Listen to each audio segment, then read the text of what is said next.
સુરતમાં લીંબાદ પોલીસને મોટી સફળતા મળી છે। 26 વર્ષથી બળાત્કાર અને લૂંટના ગંભીર ગુનાઓમાં ફરાર રહેલા આરોપીને પોલીસે ઝડપી પાડ્યો છે।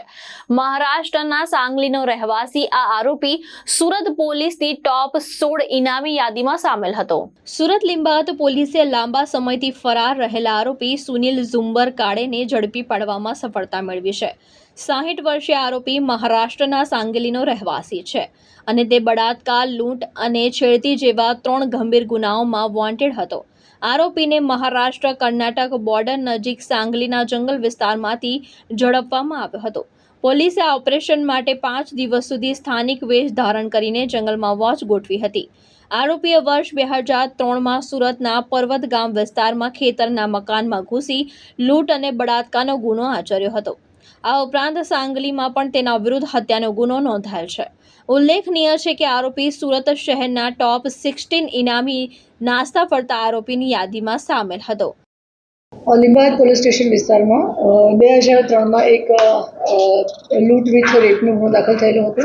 એ સિવાય બીજા પણ લૂંટ અને ધડના જે ગુનાઓ દાખલ થયેલા હતા એમાં મેઇન 4 આરોપી હતા। 4માંથી જે તે સમયે 2 આરોપી પકડાઈ ગયો હતો। એક આરોપી જે છેલ્લા 26 વર્ષથી નાસ્તો ફરતો હતો જેનું નામ છે સુનિલ ઝુંબરે કાળે, જેની ઉંમર આશરે 55 વર્ષની આસપાસ છે, જે પાંચવા ગામ तहसील थाना तासगांव डिस्ट्रिक्ट सांगली महाराष्ट्र का रहने वाला है।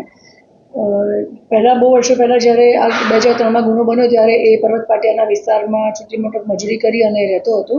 ત્યાં એક જે ખેતર હતું એ ખેતરમાં જે કાચું મકાન હતું એ મકાનને પગ મારી અને તોડી અંદર પ્રવેશી બળાત્કાર કરી અને લૂંટ કરેલ હતી અને એના જે હસબન્ડ છે એને પણ એને મારામારી કરેલી હતી। આ બાબતે ગુનો દાખલ થયેલો હતો લીંબાદ પોલીસ સ્ટેશન વિસ્તારમાં।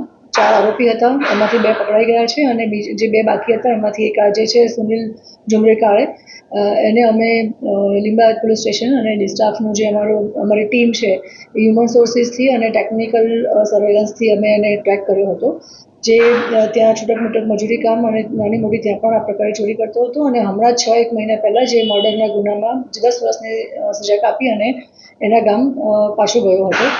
અમારી પાસે જેવી ઇન્ફોર્મેશન આવી અમે ટીમ રવાના કરી અને આ આરોપીને ઝડપી લીધેલો છે, જેના પર પોલીસ કમિશનર શ્રી સુરત શહેરના અનુપસિંહ ગેહલોત સાહેબે 40,000 રૂપિયાનું ઇનામ પણ જાહેર કરેલું છે અને સુરત સિટીના જે ટોપ 16 આરોપી છે એમાંનો એક આ છે જે નાસ્તો કરતો હતો અને જેને અમે આજે એરેસ્ટ કર્યો છે।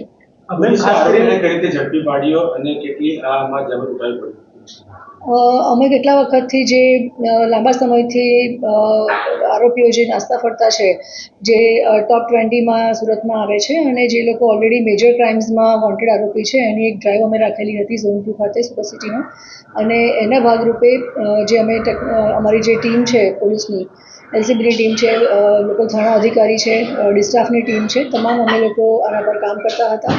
આખું લિસ્ટ અલગ બનાવી અને એના પર કામ કરી રહ્યા છીએ। એના ભાગરૂપે જ અમને હ્યુમન સોર્સિસથી અને ટેકનિકલ સર્વેલન્સથી આ માહિતી મળી હતી। આ જે આરોપી છે સુનિલ સન ઓફ ઝુંબરે કાળે મર્ડરમાં પણ મહારાષ્ટ્રમાં આરોપી રહી ચૂક્યો છે। મેડમ, આ કેટલું ચેલેન્જિંગ હોય છે કારણ કે જે તે સમયે જ્યારે વ્યક્તિ ગુનો કરે છે ત્યારે હાવભાવ અલગ હોય છે, ચહેરો બદલાવ હોય છે, ત્યારે હવે પકડવું કેટલું પોલીસ માટે ચેલેન્જિંગ હોય છે?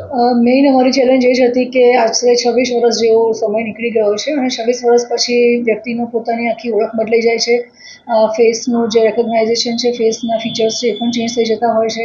એણે કેટલી બધી જગ્યાએ પોતાનું રહેઠાણ અને એ પણ ચેન્જ કરેલું હોય છે।